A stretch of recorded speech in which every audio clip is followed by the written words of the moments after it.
Question 11, two train 350 meter and the other is 250 meter long, दोनों की अलग अलग लेंथ दी गई है, are going to 42 kilometer per hour and 30 kilometer per hour की स्पीड से वो जा रही है। तो जिसकी लेंथ 350 मीटर है उसकी स्पीड 42 किलोमीटर पर आवर है और जिसकी लेंथ 250 मीटर है उसकी स्पीड है 30 kilometer per hour. They are going in opposite direction, दोनों अपोजिट डायरेक्शन में जा रही है। How would long would it take them to pass each other, एक दूसरे को क्रॉस करने में वो कितना टाइम लगाएंगे, ये हमसे पूछा गया है।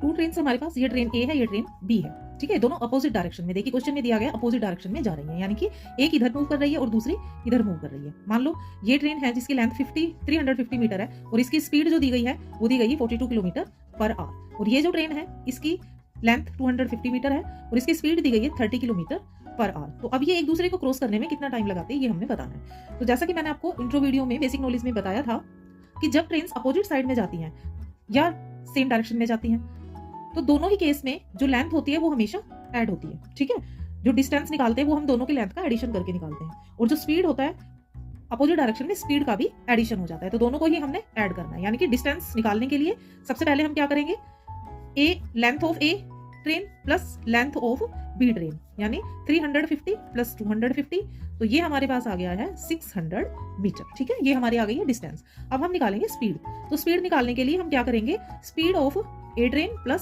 स्पीड ऑफ बी ट्रेन, जब सेम डायरेक्शन में जाती है तो स्पीड माइनस हो जाती है और अपोजिट डायरेक्शन में जाते हैं तो स्पीड का भी एडिशन हो जाता है और डिस्टेंस दोनों केस में अपोजिट और सेम डायरेक्शन दोनों में प्लस ही होती है, ठीक है। तो स्पीड का अब हम प्लस कर देंगे, 42 plus 30 is equal to 72 kilometer per hour. थोड़ा हमें कन्वर्जन करना होगा, we will convert kilometer into meter. क्यों? क्योंकि जो हमारी डिस्टेंस है वो हमें मीटर में मिली है, इसलिए हमने इनकी यूनिट को सेम करने के लिए हम इसे मीटर में कन्वर्ट करेंगे। तो जब हम इसे मीटर में कन्वर्ट करेंगे तो हमें मल्टीप्लाई करना होता है 5/18 से, ठीक है। क्यों? क्योंकि जब 1 किलोमीटर में 1000 मीटर होते हैं और 1 आवर में 3600 सेकंड्स होती हैं, इसका जब हम कैंसिलेशन करते हैं तो हमें मिलता है 5/18, ठीक है। और इसी को ही हम यूज करते हैं कन्वर्ट करने में, किलोमीटर को मीटर में कन्वर्ट करते टाइम।